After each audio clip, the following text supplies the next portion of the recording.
Today we're going to talk about throwing mechanics. Probably more than anyone really wants to talk about throwing mechanics, and that's why there's a video. We're going to start with the backhand, and I'm going to talk a little bit about some of the physics of throwing and then talk about the biomechanical implications. So let's start with the basics. We're trying to throw this disc, and for the sake of our demonstrations I'm going to be throwing it at this net in front of me.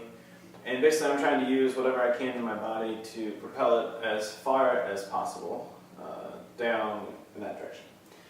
And most of the force that I'm going to generate is going to be by turning my body and getting a certain amount of force put into the disc going that way so that it's propelled forward, and then also imparting some amount of spin on the disc as I release it so that as it's flying through the air it'll be able to float in the air, and that will give it a little bit more distance in addition to the push.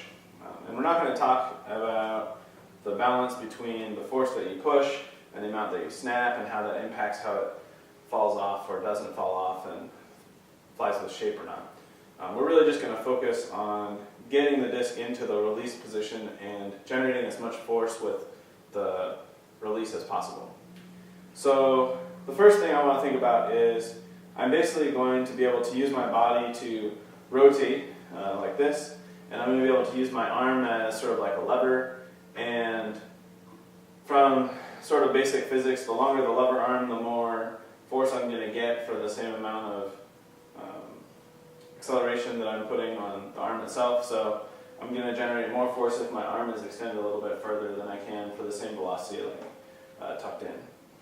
And I want to make sure, whenever I can, that the force that I'm imparting on the disc is in the same direction as where I want it to go. So it will do me no good if I'm generating a bunch of force that direction while I'm trying to throw the disc this direction, because if you look at the angle, then only a certain amount of force that I'm generating in this direction is actually going to help me drive the disc in that direction. So most of what I'm going to do with my body, I want to try to maximize the force that I'm generating in the throwing direction.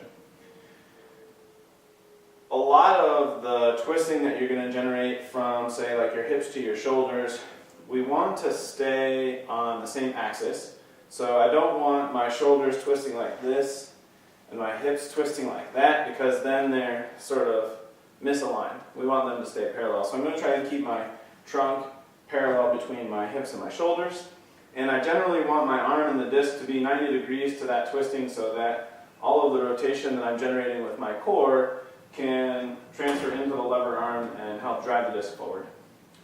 So that means I'm generally trying to get like a 90-degree angle between where the disc is and where this plane is in my body. It's sort of like hips to shoulder plane.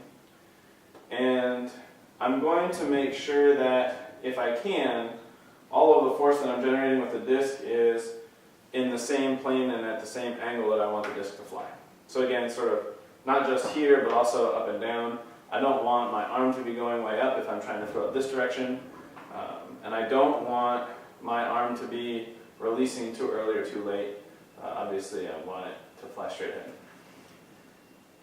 We can throw a throw that's going to go straight just using our arms and being able to throw it, keeping all of the force directions towards the direction of the throw. And that throw basically exists from the arm down. There's not a whole lot that I'm doing that's generating a lot of power other than moving my arm. That'll give you a nice consistent throw, and that's for, say, shorter distances. And what we want to be able to do is build more power into the throw that we can use if we need it and not use if we don't. So that if we're trying to throw a throw that's longer, we'll have the power available, but if we're trying to throw a little 10-foot throw, we don't have to use it. And most of the ways that we're going to add that additional power shouldn't come from the arm and the shoulder. The arm and the shoulder can only do so much. And just like any other sport, we're going to take advantage biomechanically of the rest of our body and try to maximize the strength of our legs and our core to help use that strength to drive the disc forward. That means that as we're pivoting out, so let's imagine that we're being realistic about a game situation. We have a mark, so I can't just sort of wind up and throw whatever I want to throw. I have to be sort of conscientious of that mark. And I'm going to make sure that my pivot is 45 degrees or less so that I'm not stepping into and fouling the mark. And I'm also helping to maximize the amount of trunk rotation that I can use to drive the disc forward. And as I'm sort of loading up from, say, another throw like a flick into this backhand, from the moment that this foot lands, I have the ability to transfer weight from my pivot foot into that foot and use that weight transfer to help generate force that will end up in the disc if I do it correctly. So as you're going through and you're videotaping yourself, one of the things that you can key on is where are your hips and your shoulders when that foot lands. If I'm throwing this direction and my foot lands and my hips and my shoulders are already open, I'm sacrificing the ability to give any kind of twisting into the disc because they're already open to my target and I won't be able to twist and still throw in the direction I want to throw. So I need to start with the pivot a little bit more closed, but also my hips and my shoulders closed so that I can twist before I have to release the disc. And I can sort of start maybe with my shoulders even more closed than my hips and be able to start from the bottom and sort of open from my hips first and then my shoulders and then have the arm release the disc. If you're watching video of yourself, then you can sort of key on when my foot lands, how open are my hips and how open are my shoulders.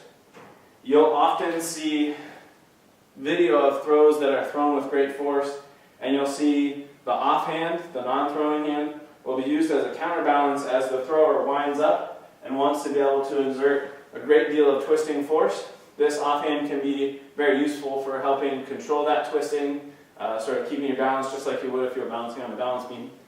But it also helps make it easier to generate the sort of twist that I want if I'm keeping my hips and my shoulders closed, to think of having both arms coming through and sort of starting from the bottom, opening up the hips, and then having the shoulders come through also. So I'm going to try and demonstrate that.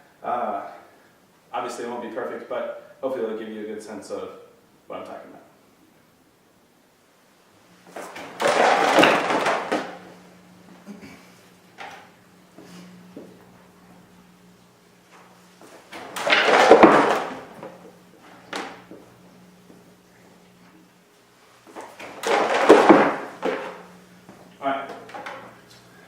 So, key takeaways are, make sure that your pivot sets you up for a good position. You start with your hips and your shoulders closed so that you can get that extra twist and drive. You should be able to feel it in your stepping hamstring actually. Like as you generate force and you're sort of twisting into this leg. You don't want your knee to open up. We're not trying to twist our knees here. We want our feet to be parallel, but you'll still feel it in this hamstring as you're sort of pushing up against it and twisting. Using like your core and your legs to generate that twisting force forward. You can also look, when you're looking at video of yourself, not just at your hips and your shoulders, but at your arm. Remember we talked about wanting to have your arm as perpendicular to this sort of hip to shoulder plane as possible. We can think about the same principles applied to the flick. It's a little bit harder to generate the same amount of twisting force on the flick side because we're not generally using as much of our arm in the throw, and we're also not trying to twist our body quite as much. A lot of times if you twist your body too much when you're throwing a flick, you're going to end up with too much arm and the disc is going to sort of carry and turn over on you. So we have to make that same force application in a little bit shorter time span and in a little bit more compact space. We still want to try to generate as much force as we can with our legs and our core though, and that means we are going to keep basically from our hips and our shoulders aligned to our target, and we're going to make sure that our chest, as sort of the representation of that space between our hips and our shoulders, is facing to our target as much as possible. We don't want our chest going down too much, we don't want our chest leaning back too much. That's going to sort of alter the way that our arm has to work to keep the launch trajectory fairly flat. We can do a little bit more with our pivot foot in the flick than we do in the backhand. Theoretically, there's still a mark here, but we can generate a little bit of extra opportunity for weight transfer and momentum into the disc by taking the pivot and making it a little bit bigger. So if you're thinking about throwing a flick that's fairly short, it's okay to have my feet already hip width apart and my non-pivot foot forward a little bit, because I don't really need to generate a lot of power from my legs and my core to be able to throw a flick that's only going to go 10 yards or something like that. But as I want to try to generate more force, it's going to be helpful to start with this foot somewhere around 45 degrees behind. So I'm basically imagining a straight line here that's perpendicular to my target, and I'm sort of drawing my non-pivot foot back about 45 degrees and thinking about stepping into it about 45 degrees up, so I land somewhere in here. So it's about 90 degrees from where it starts to where it finishes. And that sort of stepping and rocking motion is what gives us the opportunity to generate a lot more momentum and power in through our core and our shoulders, so that we're not just throwing the flick with our arm and we're generating a little bit more power. That means that as I'm landing with that non-pivot foot, just like in the backhand case, I want to be mindful of where my hips and my shoulders start, because if I'm landing and my hips and my shoulders are already open out this way, I'm not going to be able to do any additional twisting or generate any power from my hips and my shoulders because they're already open, and any more twisting I'm just going to throw off my target, off my alignment, and I won't be able to throw the disc straight. So I still want to try to keep my hips and my shoulders closed, and I still want the momentum to start from the bottom and sort of twist up, so that if you think of it like a spring, it's uncorking from the bottom and coming out your arm, and sort of the last amount of power is culminating in that like whipping, snapping release for the flick throwing motion. I'm a little bit less optimistic about my flicks mechanics here because I've hurt my shoulder, but I'll do my best. So I'm going to demonstrate the stepping, the weight transfer, and really trying to keep my chest up while still driving hips and my shoulder through the disc, so that, and I'll try to do it in slow motion here, as I'm coming through, right as soon as this foot lands, I still want my hips, and you can't really see it because of the stretcher, but I really want my hips maybe starting close to where that 45-degree angle back here was. So my hips and my shoulders are starting in this plane, and I step, and then my hips open to the target, and then my shoulder is going to open to the target, and that'll allow me to sort of generate that force and that transfer from the core. And we're really trying to emphasize the use of the core here, because we don't want to overthrow the flick again. That causes it to turn over and blade. But we do want to take advantage of the core muscles that we have to twist as quickly as possible and help generate that rotational force that ends up in the disc. Same as the backhand, we do want to keep the disc in our arm as close to 90 degrees from that rotational axis as possible. So if we're rotating basically from like our hips to our shoulders, it's to our advantage to keep the disc around 90 degrees from the hips to the shoulders. If we get it like too low, and I'm not necessarily thinking about like specific release points, because obviously if you're trying to throw inside out or something like that, you're going to drop it, but drop it angle down, I mean. We don't want to vary too far from something 90 degrees, and we want our arm and the disc fairly flat, so that as much of that power as we're generating with our hips and our core ends up in the disc as possible. Alright, enough talking, let me try and throw a few, and we'll see if I can do it.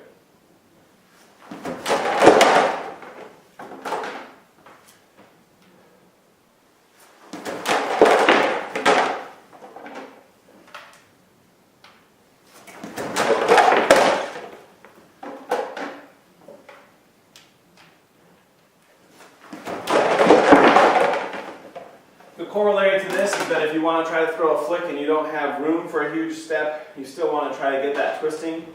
I find it easier to have this foot back a little bit. You can have it a little bit forward, but you still want to try to keep your hips and your shoulders closed, so that as you come through, you can sort of twist into it. You still want to see hips and shoulders turning about 90 degrees through the throwing motion, even if you're not going to take a pivot. You can sort of spin on the one foot even if you don't want to take a big step. Alright, so key takeaways again, sort of that 45 to 45, 90 degree shift in the weight is going to set you up for spinning with your hips and your shoulders, so that you're twisting and not just throwing with your arm on the flick side. You can really like generate power from your legs and your core, so that here all those ab exercises you've done help transfer it into rotational force that you can put into the disc as you're flicking it forward. Alright, thanks for watching. Good luck and happy throwing.